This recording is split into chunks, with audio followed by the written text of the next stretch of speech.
Hi, ನಮಸ್ಕಾರ ಎಲ್ರಿಗೂ. ಇವತ್ತಿನ ತರಗತಿ ನಿಮಗೆ ಗೊತ್ತಿದೆ. ಏಪ್ರಿಲ್ 9, 2026 ಇವತ್ತಿನ ಒಂದು ಪ್ರಚಲಿತ ಘಟನೆಗಳನ್ನು ನೋಡ್ಕೊಳ್ತಾ ಹೋಗೋಣ. ಅತಿ ಮುಖ್ಯವಾಗಿ ಕನ್ನಡ ಮತ್ತು ಇಂಗ್ಲೀಷ್ನಲ್ಲಿ ಮೇಯ್ನ್ ಇಂಪಾರ್ಟೆಂಟ್ ಕ್ವಶನ್ಸ್ಗಳು, ವೆರಿ ಇಂಪಾರ್ಟೆಂಟ್ ಪ್ರಚಲಿತ ಘಟನೆಗಳು ಇದ್ದಾವೆ. ಒಂದೊಂದಾಗಿ ನೋಡ್ಕೊಳ್ತಾ ಹೋಗೋಣ.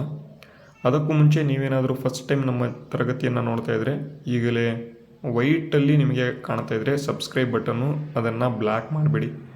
ರೆಡ್ಡಲ್ಲಿ ಕಾಣ್ತಾ ಇದ್ದರೆ ಅದನ್ನು ಬ್ಲ್ಯಾಕ್ ಮಾಡಿಬಿಡಿ.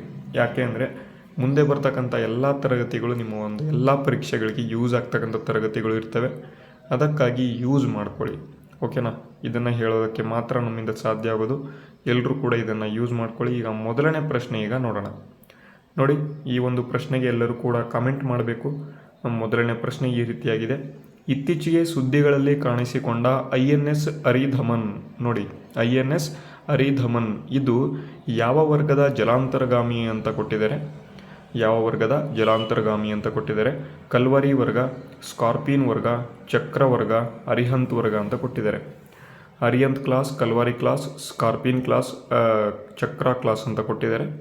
ಇದಕ್ಕೆ ಸರಿಯಾದ ಉತ್ತರವನ್ನು ಎಲ್ಲರೂ ಕೂಡ ಮೊದಲು ಕಮೆಂಟ್ ಮಾಡಬೇಕು. ಗೊತ್ತಾಗಲಿಲ್ಲ ಅಂತ ಅಂದರೆ ವರಿ ಆಗ್ತಕ್ಕಂಥ ಅವಶ್ಯಕತೆ ಇಲ್ಲ. ಕೊನೆಯಲ್ಲಿ ನಾನು ತರಗತಿಗೆ ಕೊನೆಯಲ್ಲಿ ನಿಮಗೆ ಪ್ರಶ್ನೆಗೆ ಉತ್ತರವನ್ನು ಹೇಳ್ತೇನೆ.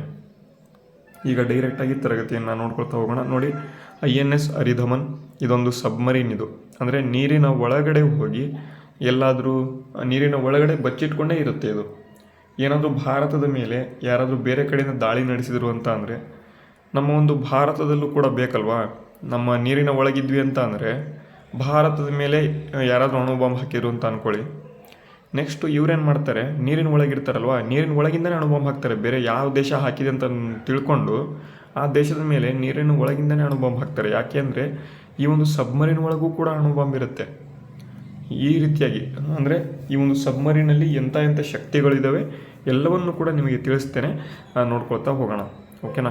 INS ಅರಿಧಮನ್ S4 ಎಂಬತಕ್ಕಂತಹ ಒಂದು ಸಬ್ಮರೀನ್ದು ನೋಡ್ಕೊಳ್ತಾ ಹೋಗೋಣ. ಈಗ ಡೈರೆಕ್ಟಾಗಿ ನಮ್ಮ ಒಂದು ತರಗತಿ ಈ ರೀತಿಯಾಗಿ ನಡೆಯುತ್ತೆ. ಮೇನ್ ಟಾಪಿಕ್ಕು ಇದು. ನೋಡಿ, ಪ್ರಚಲಿತ ಘಟನೆಗಳ PDF ಬೇಕು ಅಂತ ಅಂದರೆ ಈಗಾಗಲೇ ಮಾರ್ಚ್ ತಿಂಗಳ ಒಂದು PDF ಬಂದಿದೆ. udyogjeevan12@gmail.com ಅಂತ ಇಮೇಲ್ ID ಕೊಟ್ಟಿದ್ದೇನೆ. ಮತ್ತು ಇಲ್ಲಿ ಸ್ಕ್ಯಾನರ್ ಕೊಟ್ಟಿದ್ದೇನೆ. ಒಂದು ತಿಂಗಳ PDF ಬೇಕು ಅಂತ ಅಂದರೆ 20 ರೂಪಾಯಿಗಳನ್ನು ಕಳಿಸಿ. ಕಳೆದ 6 ತಿಂಗಳ PDF ಬೇಕು ಅಂತ ಅಂದರೆ 60 ರೂಪಾಯಿಗಳನ್ನು ಕಳಿಸಿ. 12 ತಿಂಗಳದ್ದೇನು ಬೇಕಾಗಲ್ಲ. ಬಟ್ ನಿಮಗೇನಾದರೂ ಬೇಕು ಅಂತ ಅಂದರೆ 100 ರೂಪಾಯಿಗಳನ್ನು ಕಳಿಸಿ ನೀವು PDF ಪಡ್ಕೋಬೋದು. ಒಂದು ತಿಂಗಳದು ಮೇಯ್ನ್ ಮೊದಲು ತಗೊಂಡು ನೋಡಿ, ನಿಮಗೆ ಯೂಸ್ ಆದರೆ ಕಳೆದ 6 ತಿಂಗಳದನ್ನ ನೆಕ್ಸ್ಟು ನೀವು ತಗೊಳ್ಳಿ, ಓಕೆನಾ.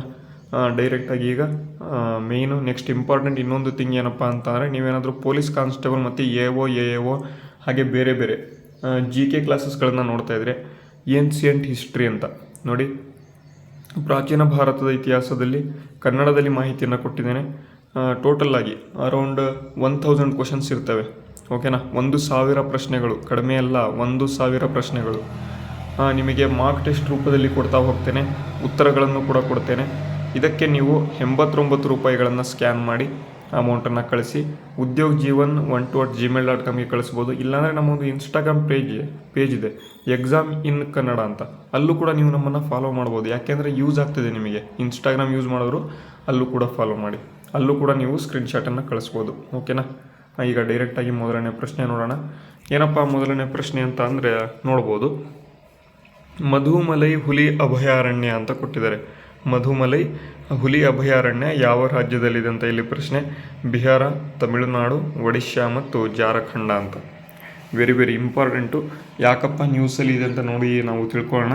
ಮಧುಮಲೈ ಟೈಗರ್ ರಿಸರ್ವ್ ಅಂತ ಕರೀತಾರೆ. ಈ ಒಂದು ಮಧುಮಲೈ ಹುಲಿ ಅಭಯಾರಣ್ಯ ತಮಿಳುನಾಡಿನಲ್ಲಿ ಕಂಡುಬರುತ್ತೆ. ಆಪ್ಷನ್ B ಸರಿಯಾದ ಉತ್ತರ ಆಗಿದೆ. ಇದಕ್ಕೆ ಸಂಬಂಧಪಟ್ಟಂತೆ ಹೆಚ್ಚಿನ ಮಾಹಿತಿಗಳನ್ನು ಈಗ ನಾವು ನೋಡ್ಕೊಳ್ತಾ ಹೋಗೋಣ. ನೋಡಿ, ಉತ್ತರ ಆಪ್ಷನ್ B ಇಲ್ಲಿ ತಮಿಳುನಾಡು ಅಂತ. ನೋಡಿ, ಇದು ತಮಿಳುನಾಡಿನ ನೀಲಗಿರಿ ಜಿಲ್ಲೆಯಲ್ಲಿ ಕಂಡುಬರುತ್ತೆ ಮತ್ತು ಕರ್ನಾಟಕ ಹಾಗೂ ಕೇರಳ ರಾಜ್ಯಗಳ ಗಡಿಯನ್ನು ಕೂಡ ಹಂಚಿಕೊಳ್ಳುತ್ತದೆ. ಮಧುಮಲೈ ಟೈಗರ್ ರಿಸರ್ವ್ ಅಂತ ಇದು ಯಾವ 3 ರಾಜ್ಯಗಳ ಗಡಿಗಳನ್ನು ಹಂಚಿಕೊಳ್ಳುತ್ತೆ ಅಂತ ಪ್ರಶ್ನೆ ಕೇಳ್ಬೋದು. ತಮಿಳುನಾಡು, ಕರ್ನಾಟಕ ಮತ್ತು ಕೇರಳ. ಈ 3 ರಾಜ್ಯಗಳಲ್ಲಿ ಇದು ಆವರಿಸಿಕೊಂಡಿದೆ. ಪಕ್ಕಾ ಪ್ರಶ್ನೆ ಕಣ್ರಿ, ಇಂಥ ಪ್ರಶ್ನೆಗಳು ಪಕ್ಕಾ ಕೇಳ್ತಾರೆ, ಅದಕ್ಕಾಗಿ ನೆನ್ಪಿಟ್ಕೊಳ್ಳಿ. ನೆಕ್ಸ್ಟು 2ನೇದು ನೋಡಿ, ನೀಲಗಿರಿ ಬಯೋಸ್ಪಿಯರ್ ರಿಸರ್ವ್. ಇದು ಭಾರತದ ಮೊದಲ ಬಯೋಸ್ಪಿಯರ್ ರಿಸರ್ವ್ ಆದ ನೀಲಗಿರಿ ಬಯೋಸ್ಪಿಯರ್ ರಿಸರ್ವ್ನ ಒಂದು ಭಾಗವಾಗಿದೆ. Very very important. ಭಾರತದ ಮೊದಲ ಬಯೋಸ್ಪಿಯರ್ ರಿಸರ್ವ್ ಯಾವುದು ಅಂತ ಕೇಳಿದರೆ ನೀಲಗಿರಿ ಬಯೋಸ್ಪಿಯರ್ ರಿಸರ್ವ್. ಇದರ ಭಾಗ ಯಾವುದಪ್ಪ ಅಂತ ಅಂದರೆ ಮಧುಮಲೈ ಟೈಗರ್ ರಿಸರ್ವ್ ಅಂತ. ಇದು ನೀಲಗಿರಿ ಜಿಲ್ಲೆಯಲ್ಲಿ ಕಂಡುಬರುತ್ತೆ. ಕರ್ನಾಟಕ, ಕೇರಳ ಹಾಗೂ ತಮಿಳುನಾಡಿನ ಗಡಿಗಳನ್ನು ಇದು ಹೊಂದಿದೆ. ನೆಕ್ಸ್ಟ್ ನೋಡಿ 3ನೇದು, ನೆರೆಹೊರೆಯ ಅಭಯಾರಣ್ಯಗಳು. ಇದರ ಪಕ್ಕದಲ್ಲೇ ಕರ್ನಾಟಕದ ಬಂಡೀಪುರ ರಾಷ್ಟ್ರೀಯ ಉದ್ಯಾನವನ ಮತ್ತು ಕೇರಳದ ವಯನಾಡು ವನ್ಯಜೀವಿ ಅಭಯಾರಣ್ಯಗಳಿವೆ. ನೋಡಿ ವಿದ್ಯಾರ್ಥಿಗಳೇ, ಈಗ ಮಧುಮಲೈ ಟೈಗರ್ ರಿಸರ್ವ್, ಮಧುಮಲೈ ಹುಲಿ ಅಭಯಾರಣ್ಯದ ಪಕ್ಕದಲ್ಲಿ ಏನಪ್ಪ ಇದೆ ಅಂತ ಅಂದರೆ ಬಂಡೀಪುರ ರಾಷ್ಟ್ರೀಯ ಉದ್ಯಾನವನವೂ ಕೂಡ ಕಂಡುಬರುತ್ತೆ, ಮತ್ತು ಕೇರಳದ ವಯನಾಡು ವನ್ಯಜೀವಿ ಅಭಯಾರಣ್ಯನೂ ಕೂಡ ನಿಮಗೆ ಕಂಡುಬರುತ್ತೆ. ಟೂರ್ ಮಾಡೋದಾದರೆ ಟೂರ್ ಮಾಡಿಬಿಡಿ, ಯಾಕೆಂದರೆ 3 ಕೂಡ ಒಂದೇ ಕಡೆ ಇದ್ದಾವೆ. ಒಂದ್ಸಲಿ ಟೂರ್ ಹೋಗಿ ಬನ್ನಿ, ಇವೆಲ್ಲ ಗೊತ್ತಾಗ್ತವೆ ನಿಮಗೆ ಎಲ್ಲೆಲ್ಲಿ ಏನೇನಿದ್ದಾವೆ ಅಂತ. ನೀವು ದೇಶನಾದರೂ ಸುತ್ತಬೇಕು, ಇಲ್ಲ ಕ್ವಶನ್ ಆದರೂ ಓದಬೇಕು, ಎರಡೂ ಮಾಡ್ತೀವಿ ಅನ್ನೋರಿಗೆ ಓಕೆ ಮಾಡಿ, ಬೇಡ ಅನ್ನೋದಿಲ್ಲ. ಆದರೆ ಮೊದಲು ಜಾಬ್ ತೊಗೊಳ್ಳಿ, ಆಮೇಲೆ ನೀವು ಏನು ಬೇಕಾದರೂ ಮಾಡ್ಬೋದು. ನೆಕ್ಸ್ಟು 4ನೇ ಪಾಯಿಂಟ್ ನೋಡಿ, ವೈಶಿಷ್ಟ್ಯ ನೋಡಿ. ಈ ಪ್ರದೇಶವು ಆನೆಗಳು ಮತ್ತು ಹುಲಿಗಳ ಸಂರಕ್ಷಣೆಗೆ ಬಹಳ ಪ್ರಸಿದ್ಧಿಯಾಗಿದೆ. ತಮಿಳುನಾಡು ನೋಡಿ, ಹುಲಿ ಅಭಯಾರಣ್ಯ ಏನಿದೆ, ಮಧುಮಲೈ ಹುಲಿ ಅಭಯಾರಣ್ಯ, ಇದು ಆನೆಗಳು ಮತ್ತು ಹುಲಿಗಳಿಗೆ ಅತಿ ಹೆಚ್ಚು ಪ್ರಸಿದ್ಧಿಯಾಗಿದೆ. ವೆರಿ ವೆರಿ ಇಂಪಾರ್ಟೆಂಟ್ ನೋಡಿ, ಓಕೆನಾ. ನೆಕ್ಸ್ಟು 2ನೇ ಪ್ರಶ್ನೆ ನೋಡೋಣ. ನೋಡಿ, ಏಪ್ರಿಲ್ 2026ರಲ್ಲಿ ವೇಗವಾಗಿ ಹರಡುವ ದಡಾರ ರೋಗದಿಂದ, ನೋಡಿ ಇಂಗ್ಲೀಷ್ನಲ್ಲಿ ಮೀಸಲ್ಸ್ ಅಂತ ಕರೀತಾರೆ, ದಡಾರ ರೋಗದಿಂದ ಭಾರತದ ಯಾವ ನೆರೆಯ ದೇಶವು ತುರ್ತು ಲಸಿಕೆ ಅಭಿಯಾನವನ್ನು ಪ್ರಾರಂಭ ಮಾಡಿತು? ತುರ್ತು ಲಸಿಕೆಯನ್ನು ಪ್ರಾರಂಭ ಮಾಡಿತು ಅಂತ ನೋಡಿ, ಭೂತಾನ್ ಇದೆ, ನೇಪಾಳ, ಬಾಂಗ್ಲಾದೇಶ ಮತ್ತು ಮಯನ್ಮಾರ್ ಅಂತ ಕೊಟ್ಟಿದ್ದಾರೆ. ನೋಡಿ, ಇದಕ್ಕೆ ಸರಿಯಾದ ಉತ್ತರ ಆಪ್ಷನ್ ಬಿ, ನೇಪಾಳ. ನೇಪಾಳ ಇದನ್ನು ಶುರು ಮಾಡಿರ್ತಕ್ಕಂಥದ್ದು. ಇದಕ್ಕೆ ಸಂಬಂಧಪಟ್ಟಂತೆ ಮಾಹಿತಿ ನೋಡೋದಾದರೆ ಏಪ್ರಿಲ್ 2026ರಲ್ಲಿ ನೇಪಾಳದ ಹಲವು ಜಿಲ್ಲೆಗಳಲ್ಲಿ ದಡಾರ ಪ್ರಕರಣಗಳು, ನೋಡಿ ಮೀಸಲ್ಸ್ ಅಂತ ಕರೀತಾರೆ, ದಡಾರ ಪ್ರಕರಣಗಳು ಹಠಾತ್ತನೆ ಏರಿಕೆಯಾದ ಕಾರಣ ನೇಪಾಳ ಸರ್ಕಾರವು ವಿಶ್ವ ಆರೋಗ್ಯ ಸಂಸ್ಥೆಯ ಸಹಯೋಗದೊಂದಿಗೆ ತುರ್ತು ಲಸಿಕೆ ಅಭಿಯಾನವನ್ನು ಪ್ರಾರಂಭ ಮಾಡಿದೆ. ನೋಡಿ ಆಪ್ಷನ್ ಬಿ, ನೇಪಾಳ ಇದನ್ನು ಶುರು ಮಾಡಿರ್ತಕ್ಕಂಥದ್ದು. ನೋಡಿ ಗುರಿ ನೋಡಿ ಏನು ಇಟ್ಕೊಂಡಿದ್ದಾರೆ ಅಂತ, ಮುಖ್ಯವಾಗಿ 5 ವರ್ಷದ ಒಳಗಿನ ಮಕ್ಕಳಿಗೆ ಲಸಿಕೆಯನ್ನು ನೀಡಿ ರೋಗ ಹರಡುವುದನ್ನು ತಡೆಯುವುದು ಈ ಅಭಿಯಾನದ ಉದ್ದೇಶ ಆಗಿದೆ ಅಂತ.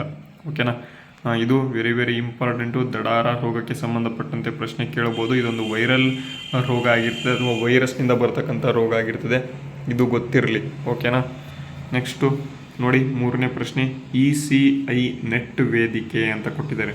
ECI ನೆಟ್ ವೇದಿಕೆಯನ್ನು ಯಾವ ಸಂಸ್ಥೆ ಅಭಿವೃದ್ಧಿಪಡಿಸಿದೆ ಅಂತ. ನಾನು ಇತ್ತೀಚೆಗೆ ಈ ಒಂದು ಪ್ರಶ್ನೆಗೆ ಉತ್ತರವನ್ನು ಆಲ್ರೆಡಿ ಕೊಟ್ಟಿದ್ದೇನೆ, ಆದರೆ ನಿಮಗೆ ಗೊತ್ತಿರಬೇಕು ECI ನೆಟ್ ವೇದಿಕೆ ಯಾವ ಸಂಸ್ಥೆ ಅಭಿವೃದ್ಧಿಪಡಿಸಿದೆ ಅಂತ. ನೋಡಿ ಆನ್ಸರ್ನ ಕಮೆಂಟ್ ಮಾಡಿ ನೋಡೋಣ, ಯಾಕೆ ಅಂದರೆ ನಾನು ಈಗಾಗಲೇ ಇದರ ಬಗ್ಗೆ ಹೇಳಿದ್ದೇನೆ, ಅದಕ್ಕೆ ಹೇಳ್ತಾ ಇದ್ದೇನೆ. ನೋಡಿ ಎಲೆಕ್ಟ್ರಾನಿಕ್ಸ್ ಮತ್ತು IT ಸಚಿವಾಲಯ. ನೆಕ್ಸ್ಟ್ 2ನೇದು ನೋಡಿ ಭಾರತದ ಚುನಾವಣಾ ಆಯೋಗ. ನೆಕ್ಸ್ಟ್ 3ನೇದು ನೀತಿ ಆಯೋಗ. ನೆಕ್ಸ್ಟ್ 4ನೇದು ನೋಡಿ ರಾಷ್ಟ್ರೀಯ ಮಾಹಿತಿ ಕೇಂದ್ರ ಅಂತ ಕೊಟ್ಟಿದ್ದಾರೆ. ನೋಡಿ ECI ನೆಟ್ ಎಂಬತಕ್ಕಂಥ ವೇದಿಕೆಯನ್ನು ಯಾವ ಸಂಸ್ಥೆ ಅಭಿವೃದ್ಧಿಪಡಿಸಿದೆ ಅಂತ ಇಲ್ಲಿ ಪ್ರಶ್ನೆ ಕೇಳಿದ್ರಪ್ಪ ಅಂದರೆ ಅದು ರಾಷ್ಟ್ರೀಯ ಚುನಾವಣಾ ಆಯೋಗ ಅಥವಾ ಭಾರತದ ಚುನಾವಣಾ ಆಯೋಗ. ಆಪ್ಷನ್ ಬಿ ಇಲ್ಲಿ ಸರಿಯಾದ ಉತ್ತರ ಆಗಿರ್ತದೆ. ಇದಕ್ಕೆ ಸಂಬಂಧಪಟ್ಟಂತೆ ಹೆಚ್ಚಿನ ಮಾಹಿತಿ ಇಲ್ಲಿದೆ ನೋಡಿ. ಭಾರತದ ಚುನಾವಣಾ ಆಯೋಗ, ಎಲೆಕ್ಷನ್ ಕಮಿಷನ್ ಆಫ್ ಇಂಡಿಯಾ ಅಂತ ಕೊಟ್ಟಿದ್ದಾರೆ. ಚುನಾವಣಾ ಪ್ರಕ್ರಿಯೆಯನ್ನು ಹೆಚ್ಚು ಪಾರದರ್ಶಕ ಮತ್ತು ಸುಗಮಗೊಳಿಸಲು ಭಾರತದ ಚುನಾವಣಾ ಆಯೋಗವು ECI ನೆಟ್ ಎಂಬತಕ್ಕಂಥ ವೇದಿಕೆಯನ್ನು ಅಭಿವೃದ್ಧಿಪಡಿಸಿದೆ. ಇದು ಅಭ್ಯರ್ಥಿಗಳ ನಾಮಪತ್ರ ಸಲ್ಲಿಕೆ, ಮತದಾರರ ಪಟ್ಟಿ ನಿರ್ವಹಣೆ ಮತ್ತು ಚುನಾವಣಾ ಅಧಿಕಾರಿಗಳ ನಡುವಿನ ಸಂವಹನವನ್ನು ಡಿಜಿಟಲೀಕರಣಗೊಳಿಸಲು ಸಹಾಯ ಮಾಡುತ್ತದೆ. ಇದು ತಾಂತ್ರಿಕವಾಗಿ ಚುನಾವಣಾ ವ್ಯವಸ್ಥೆಯನ್ನು ಬಲಪಡಿಸುವ ಒಂದು ಮಹತ್ವದ ಹೆಜ್ಜೆ ಆಗಿದೆ ಅಂತ ಮಾಹಿತಿಗಳನ್ನು ಕೊಟ್ಟಿದ್ದಾರೆ. ನೋಡಿ ಪ್ರಶ್ನೆ ಕೇಳ್ತಾರೆ, ECI ನೆಟ್ ಎಂಬತಕ್ಕಂಥದ್ದು ಯಾವ ಒಂದು ಸಚಿವಾಲಯ ಅಥವಾ ಯಾರು ಅಭಿವೃದ್ಧಿಪಡಿಸಿದ್ದಾರೆ ಅಂತ ಕೇಳಿದರೆ ಎಲೆಕ್ಷನ್ ಕಮಿಷನ್ ಆಫ್ ಇಂಡಿಯಾ ಅಂತ, ಭಾರತದ ಚುನಾವಣಾ ಆಯೋಗ ಅಂತ. ಇನ್ನೊಂದು ಆ್ಯಪ್ ಇದೆ ಸಿ ವಿಜಿಲ್ ಎಂಬತಕ್ಕಂಥ ಆ್ಯಪ್, ಇದು ಕೂಡ ಸೇಮ್ ಈ ಒಂದು ನಮ್ಮ ಒಂದು ಎಲೆಕ್ಷನ್ ಕಮಿಷನ್ ಆಫ್ ಇಂಡಿಯಾನೇ ಅಭಿವೃದ್ಧಿಪಡಿಸಿರ್ತಕ್ಕಂಥದ್ದು. ಇದು ಒಂದು ಕೂಡ ಹೌದು. ನೆಕ್ಸ್ಟ್ ಸಿ ವಿಜಿಲ್ ಎಂಬತಕ್ಕಂಥದ್ದು ಕೂಡ ಹೌದು. ECI ನೆಟ್ ಎಂಬತಕ್ಕಂಥದ್ದು ಕೂಡ ಹೌದು. ಎರಡೂ ಕೂಡ ಯಾರು ಮಾಡಿದ್ದು? ಭಾರತದ ಚುನಾವಣಾ ಆಯೋಗ ಮಾಡಿದೆ. ಓಕೆನಾ. ನೆಕ್ಸ್ಟು ನೋಡಿ 4ನೇ ಪ್ರಶ್ನೆ, ಡಿಜಿಟಲ್ ಲೈಫ್ ಸರ್ಟಿಫಿಕೇಟ್ ಅಭಿಯಾನವನ್ನು ಯಾವ ಸಂಸ್ಥೆ ನಡೆಸುತ್ತದೆ ಅಂತ. ಇತ್ತೀಚೆಗೆ ನ್ಯೂಸಲ್ಲಿ ಇತ್ತಿದ್ದು, ಅದಕ್ಕಾಗಿ ತಂದಿದ್ದೇನೆ. ಡಿಜಿಟಲ್ ಲೈಫ್ ಸರ್ಟಿಫಿಕೇಟ್ ನೋಡಿ, ಇದಕ್ಕೆ ಸಂಬಂಧಪಟ್ಟಂತೆ ನೋಡೋಣ.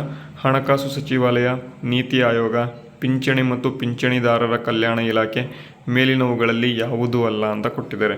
ನೋಡಿ, ಡಿಜಿಟಲ್ ಲೈಫ್ ಸರ್ಟಿಫಿಕೇಟ್ ಎಂಬತಕ್ಕಂಥ ಅಭಿಯಾನವನ್ನು ಯಾವ ಸಂಸ್ಥೆ ನಡೆಸುತ್ತೆ ಅಂತ ಕೇಳಿದರೆ ಆಪ್ಷನ್ ಸಿ, ಪಿಂಚಣಿ ಮತ್ತು ಪಿಂಚಣಿದಾರರ ಕಲ್ಯಾಣ ಇಲಾಖೆ, department of pension and pensioners welfare ಅಂತ ಕೊಟ್ಟಿದ್ದಾರೆ. DOPPW ಎಂಬತಕ್ಕಂಥದ್ದು. ನೋಡಿ ವಿವರಣೆ ನೋಡಿ, ಪಿಂಚಣಿದಾರರು ತಮ್ಮ ಜೀವಂತ ಪ್ರಮಾಣ ಪತ್ರವನ್ನು ಲೈಫ್ ಸರ್ಟಿಫಿಕೇಟನ್ನು ಸುಲಭವಾಗಿ ಸಲ್ಲಿಸಲು ಈ ಅಭಿಯಾನವನ್ನು ನಡೆಸಲಾಗುತ್ತದೆ.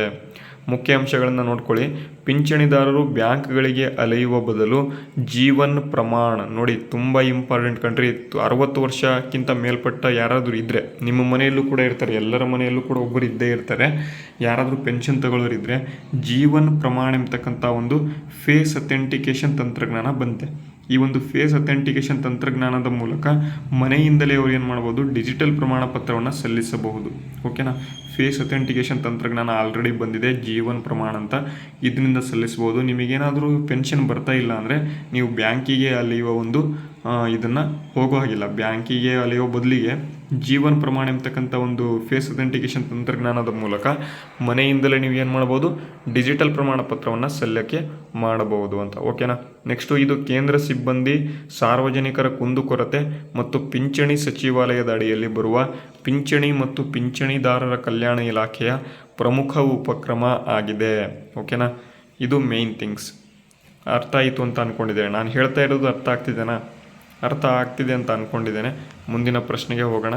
ನೋಡಿ, ಲೇಹ್ ಮತ್ತು ಲಡಾಖ್ನಲ್ಲಿ ಉನ್ನತ ಮಟ್ಟದ ತರಬೇತಿಗಾಗಿ ಇತ್ತೀಚೆಗೆ ಸುದ್ದಿಯಲ್ಲಿದ್ದ ಮಿಷನ್ ಮಿತ್ರ ಎಂಬತಕ್ಕಂಥದ್ದು ಇಸ್ರೋದ ಯಾವ ಮಿಷನ್ಗೆ ಸಂಬಂಧ ಹೊಂದಿದೆ ಅಂತ.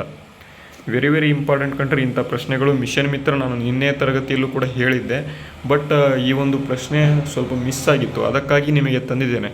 ಆನ್ಸರ್ ಮಾಡಿ ನೋಡೋಣ.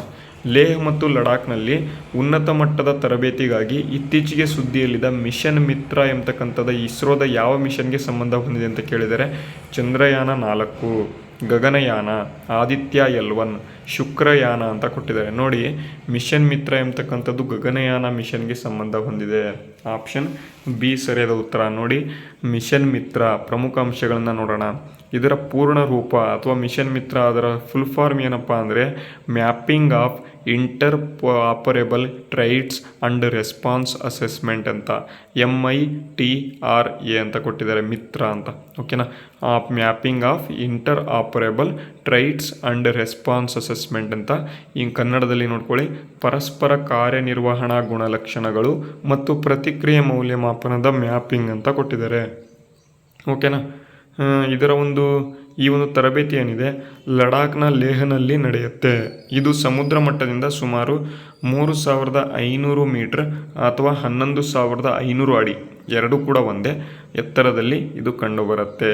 +1 ಅಂತ ಕೊಟ್ಟಿದ್ದಾರೆ. 3500 ±1 ಅಂತ. ಓಕೆನಾ. ನೆಕ್ಸ್ಟು ಮೂರನೆಯ ಒಂದು ಮಾಹಿತಿ ನೋಡಿ. ಇದು 2026 ಏಪ್ರಿಲ್ 2ರಿಂದ ಏಪ್ರಿಲ್ 9ರವರೆಗೆ ನಡೆಯುವ 7 ದಿನಗಳ ತೀವ್ರ ತರಬೇತಿ ಆಗಿದೆ.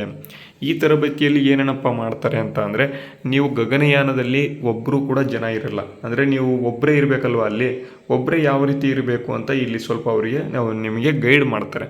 ಓಕೆನಾ. ಅಂದರೆ ಅವರಿಗೆ ಹೇಳ್ಕೊಡ್ತಾರೆ, ಒಬ್ಬರೇ ಅಲೋನ್ನೆಸ್ ಫೀಲ್ ಆಗಬಾರ್ದು ಅಂತ. ನೆಕ್ಸ್ಟು ಇಲ್ಲಿ ಅವರಿಗೆ ಇಲ್ಲಿ ನಮ್ಮ ಒಂದು ಭೂಮಿ ಮೇಲೆ ಗುರುತ್ವಾಕರ್ಷಣೆ ಇದೆ, ಹೌದಾ. ನೆಕ್ಸ್ಟು ಅಲ್ಲಿ ಗುರುತ್ವಾಕರ್ಷಣೆ ಇರೋದಿಲ್ಲ, ಗುರುತ್ವಾಕರ್ಷಣೆ ಇರಲ್ಲಲ್ವ, ಅದಕ್ಕೆ ಗುರುತ್ವಾಕರ್ಷಣೆ ಇರದೇ ಅವರಿಗೆ ಟ್ರೈನಿಂಗನ್ನು ಕೊಡ್ತಾರೆ. ನೆಕ್ಸ್ಟು ಮೂರನೇದು ಕ್ಲೈಮೇಟ್ ಕಂಟ್ರಿ, ಅಂದರೆ ವಾತಾವರಣ ಇಲ್ಲಿರೋ ಥರ ನಮ್ಮ ಒಂದು ಗಗನಯಾನದಲ್ಲಿ ನೀವು ಮೇಲೆ ಹೋದ್ರಿ ಅಂತ ಅಂದರೆ ವಾತಾವರಣ ಹೀಗೆ ಇರೋದಿಲ್ಲ. ಅದಕ್ಕಾಗಿ ಅಲ್ಲಿ ಚಳಿ ತುಂಬ ಇರುತ್ತೆ, ಅಲ್ಲಿ ಮಂಜುಗಡ್ಡೆ ರೀತಿಯಲ್ಲಿ ನಿಮಗೆ ಇದು ಕಾಣುತ್ತೆ, ಭಾಸವಾಗುತ್ತೆ. ಅದಕ್ಕಾಗಿ ಇದು ಕೂಡ ತರಬೇತಿಯನ್ನು ಅಲ್ಲಿ ಕೊಡ್ತಾರೆ ಅಂತ ಹೇಳ್ಬೋದು. ಓಕೆನಾ. ನೆಕ್ಸ್ಟ್ 4ನೇ ಪಾಯಿಂಟ್ ನೋಡಿ, ಗಗನಯಾತ್ರಿಗಳು ಬಾಹ್ಯಾಕಾಶದಲ್ಲಿ ಅನುಭವಿಸಬಹುದಾದ ಮಾನಸಿಕ ಒತ್ತಡ ನೋಡಿ ಕೊಟ್ಟಿದ್ದಾರೆ. ಮಾನಸಿಕ ಒತ್ತಡ, ಏಕಾಂಗಿತನ ಮತ್ತು ಆಮ್ಲಜನಕದ ಕೊರತೆ, ಹೈಪೋಕ್ಸಿಯಾ ಅಂತ ಕರೀತಾರೆ. ಹೈಪೋಕ್ಸಿಯಾ ಪರಿಸ್ಥಿತಿಗಳನ್ನು ಇಲ್ಲಿ ಕೃತಕವಾಗಿ ಸೃಷ್ಟಿಸಿ, ಅಂದರೆ ಇಲ್ಲಿ ಆರ್ಟಿಫಿಷಿಯಲಾಗಿ ಇಲ್ಲಿ ಸೃಷ್ಟಿ ಮಾಡಿ ಅವರ ಕಾರ್ಯಕ್ಷಮತೆಯನ್ನು ಪರೀಕ್ಷೆ ಮಾಡಲಾಗತ್ತೆ ಅಂತ. ಓಕೆನಾ. ನೆಕ್ಸ್ಟ್ 4ನೇ ಪಾಯಿಂಟ್ ನೋಡಿ, ಇದನ್ನು ಇಸ್ರೋದ ಹ್ಯೂಮನ್ ಸ್ಪೇಸ್ ಫ್ಲೈಟ್ ಸೆಂಟರ್ ಅಂತ, ಹ್ಯೂಮನ್ ಸ್ಪೇಸ್ ಫ್ಲೈಟ್ ಸೆಂಟರ್ ಅಂತ HSFC ಅಂತಕ್ಕಂಥದ್ದು ಭಾರತೀಯ ವಾಯುಪಡೆಯ ಇನ್ಸ್ಟಿಟ್ಯೂಟ್ ಆಫ್ ಏರೋಸ್ಪೇಸ್ ಮೆಡಿಸಿನ್ ಮತ್ತು ಬೆಂಗಳೂರು ಮೂಲದ ಪ್ರೋಟೋ ಪ್ಲಾನೆಟ್ ಸಂಸ್ಥೆಯ ಸಹಯೋಗದೊಂದಿಗೆ ನಡೆಸಲಾಗುತ್ತಿದೆ. ಓಕೆನಾ, ಅರ್ಥ ಆಯಿತು ಅಂತ ಅಂದ್ಕೊಂಡಿದ್ದೇನೆ. ಇದು ಮಿಷನ್ ಮಿತ್ರಗೆ ಸಂಬಂಧಪಟ್ಟಂಥ ಮಾಹಿತಿ. ನೆಕ್ಸ್ಟು ನಾವು ಡೈರೆಕ್ಟಾಗಿ INS ಅರಿಧಮನ್ ಎಂಬತಕ್ಕಂತಹ ಒಂದು ಸಬ್ಮರೀನ್ ಬಗ್ಗೆ ನೋಡೋಣ. S4 ಎಂಬತಕ್ಕಂಥ ಸಬ್ಮರೀನ್ ಇದೆ, INS ಅರಿಧಮನ್. ಇದು ನೋಡಿ ಯಾವ ಒಂದು ವರ್ಗ ಅಂಡರ್ ಬರುತ್ತೆ ಅಂತ ಅಂದರೆ ಇದು ಅರಿಹಂತ್ ವರ್ಗ. ಆಪ್ಷನ್ ಡಿ ಇಲ್ಲಿ ಸರಿಯಾದ ಉತ್ತರ ಆಗಿರ್ತದೆ. ನೋಡಿ, ಅರಿಹಂತ್ ವರ್ಗದಲ್ಲಿ ಇರ್ತಕ್ಕಂಥ ಸಬ್ಮರೀನ್ ಇದು. ನೋಡಿ, ಅಣುಶಕ್ತಿ ಚಾಲಿತ ಬ್ಯಾಲಿಸ್ಟಿಕ್ ಕ್ಷಿಪಣಿ ಜಲಾಂತರ್ಗಾಮಿ ಅಂತ. ನೋಡಿ, SSBN ಅಂತ ಕರೀತಾರೆ. ಶಿಪ್ ಸಬ್ಮರ್ಸಿಬಲ್ ಬ್ಯಾಲಿಸ್ಟಿಕ್ ನ್ಯೂಕ್ಲಿಯರ್ ಅಂತ ಕೊಟ್ಟಿದ್ದಾರೆ. ಶಿಪ್ ಸಬ್ಮರ್ಸಿಬಲ್ ಬ್ಯಾಲಿಸ್ಟಿಕ್ ನ್ಯೂಕ್ಲಿಯರ್ ಅಂತ ಅಂದರೆ ನ್ಯೂಕ್ಲಿಯರ್ ಏನು ಪವರ್ ಹೊಂದಿರತಕ್ಕಂಥ ಸಬ್ಮರೀನ್ ಇದು. ಅಣುಶಕ್ತಿಯನ್ನು ಹೊಂದಿರ್ತದೆ. ನೀವು ಯಾರಾದರೂ ಭಾರತದ ಮೇಲೆ ಅಣು ಬಾಂಬನ್ನು ಹಾಕಿದರೆ ನಾವು ನೀರಿನ ಒಳಗಡೆಯಿಂದ ಕೂಡ ನಾವು ಏನು ಮಾಡ್ತೇವೆ, ಅಣು ಬಾಂಬನ್ನು ನಾವು ಹಾಕ್ತೇವೆ. ಈ ರೀತಿಯಾಗಿ ಇಲ್ಲಿ ಕೊಟ್ಟಿದ್ದಾರೆ. ಓಕೆ ಅಂತ. ನೆಕ್ಸ್ಟು ಇದು ಭಾರತದ 3ನೇ ಸ್ಥಳೀಯ ನಿರ್ಮಿತ ನೋಡಿ ಇಂಡಿಜಿನಸ್ ಅಣು ಜಲಾಂತರ್ಗಾಮಿ ಆಗಿದೆ.